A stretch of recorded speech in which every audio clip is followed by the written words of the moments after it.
Hey, there we go, ladies and gentlemen, how you doing, Kenji's World, I hope this music in the background is not so annoying. If it is, suck a dick. It's Friday today, and what a day. The momentum is moving, cleaning myself up.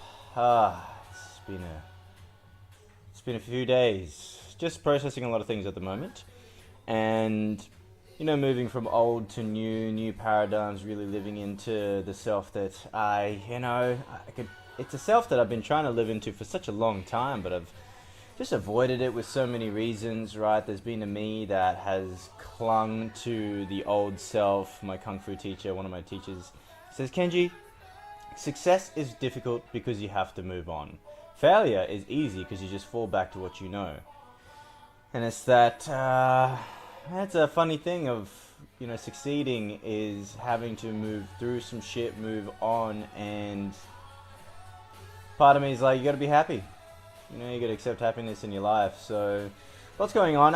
It's a bummer I don't have my crypto ticker. I gotta get it back. I've been so busy. I suck at all this computer stuff. So, I want to get my ticker back because crypto is moving right now. I feel in the momentum at the moment. I felt a bit of a spike. It's funny because when I get the feeling, because I'm only tapped into crypto as much as I am in feeling, but then every so often I get a feeling, so I think it's moving, and then I listened to a few videos and it has literally started moving. My friends are like, hey man, you've heard that crypto's moving? I was like, seems like it. Check out my portfolio, it's moved a little bit, and then I'm feeling like, it's staying steady, but it's not doing crazy moves right now, but it is preparing to move. Now remember, Kenji's World's crystal ball was heading for October, November. We're heading into October, so November, it is starting to get close to that thing, and now it is tied to that US election. What's going to happen? Who's going to win? Donald Trump, Kamala Harris. If it goes D-Trump way, then crypto can have that. I think it would have a spike with Donald because of how he backs it, or whatever he says that he's going to back it, whatever that means, but sentiment definitely makes an impact on the market. So we'll see. But for me, Goldwick Road, the company that I'm working in, or the company that is my business at the moment, we are just breaking through so much mental barriers and stepping into is on the forefront of things to keep in mind. How am I calming down? What are my practices? I've got a bit of a sore wrist at the moment, so making sure I'm staying mindful of that. I think this injury was a reminder of but be wary of a wandering mind. It has a capacity to take you out. So really stay focused on what you're doing, where your head's at, because sometimes it's life or death, man. You're putting yourself out there emotionally, physically. There are challenges that we're really going to have to step through as people, as humanity, and we are being put to the test time and time again. In my eyes, the Lord's always testing us to see if we're going to step up into potential, face it with humility, face it with a growth mindset. How are we going to overcome these things? How are we going to be supportive? And yeah, man, not let that negativity, or not let the devil take control. Not let that devil and that thing inside of you pull you down to places that you don't need to be. And how do you lift yourself up? How do we elevate? For me, making sure I get time to sit, rest. Man, rest is so... I had to have a nap yesterday. It was... Been getting a lot of early mornings, and you want to crunch it, but realistically for me, if I just keep smashing it, then it's not sustainable. Your brain is not at optimal function, so making sure you have a consistent rest and consistent cycles of self-care. You could smash it and punch it out, but what are the consequences? What does that do to your health, your mental sanity? And you're going to have to pay for that later. This is this whole Stephen Covey's, P, he calls production, and PC is production capability, not political correctness. But, if you're just focused on production, and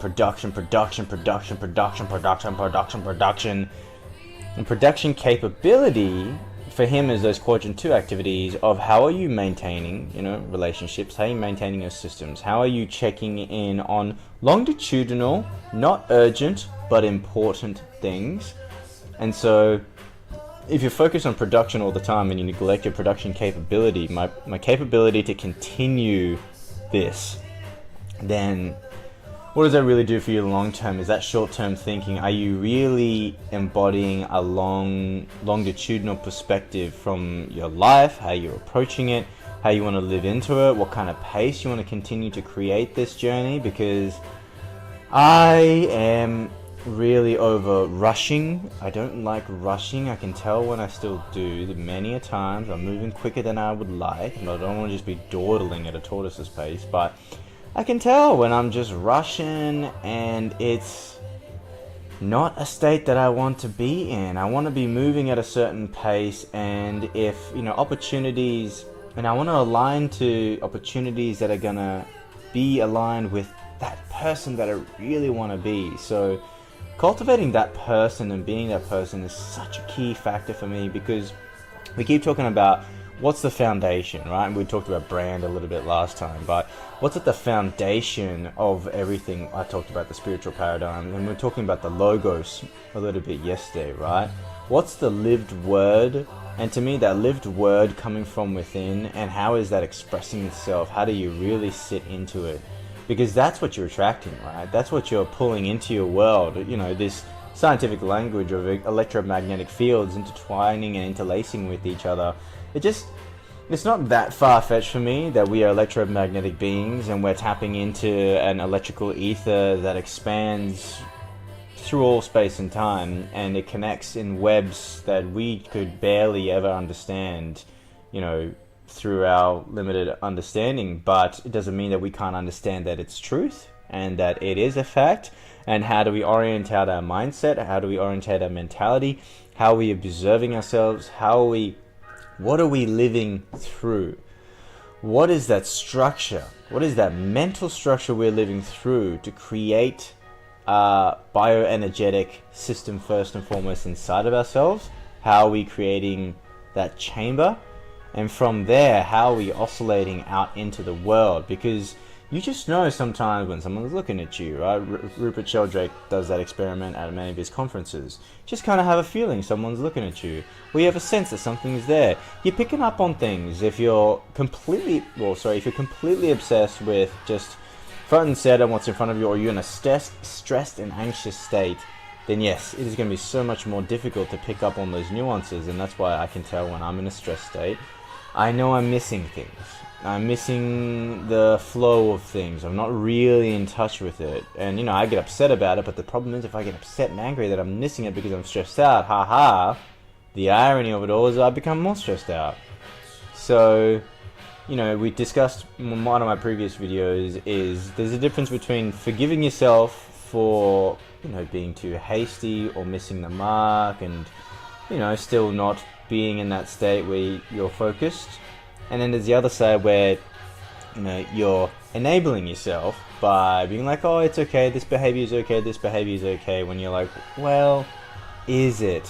I don't think it's okay. I don't think it's serving me anymore. Because if I say, yeah, oh, you gotta, love yourself for that, it's like, no, that's not the mindset I want to continue, because that's not really serving me or my friends and family and my relationships. But if it's coming from the place of, yeah, I'm still learning a lot of things, I'm going into this new place, like I said about success, right? You succeed and you step into a place that you've never stepped into before, and so you're new there, and you're gonna make mistakes, you're gonna trip up, and you're gonna have to go through a little bit of trial and error. You listen to those that have been in that space before you, listen to some wise words, try and integrate, right? So the intelligent people learn from their mistakes, the wise learn from other people's mistakes. So do the best to incorporate that information that's coming to you, but that's, I feel, is where the the kindness and the forgiveness has to come from. Is you're still learning. And look, even these cycles, like I said, it's not that you have to chastise yourself for perpetuating certain karmic cycles, samsara as they call it, but it's that hard line, right? You got to be generous, you have to be kind, but you also have to be strict.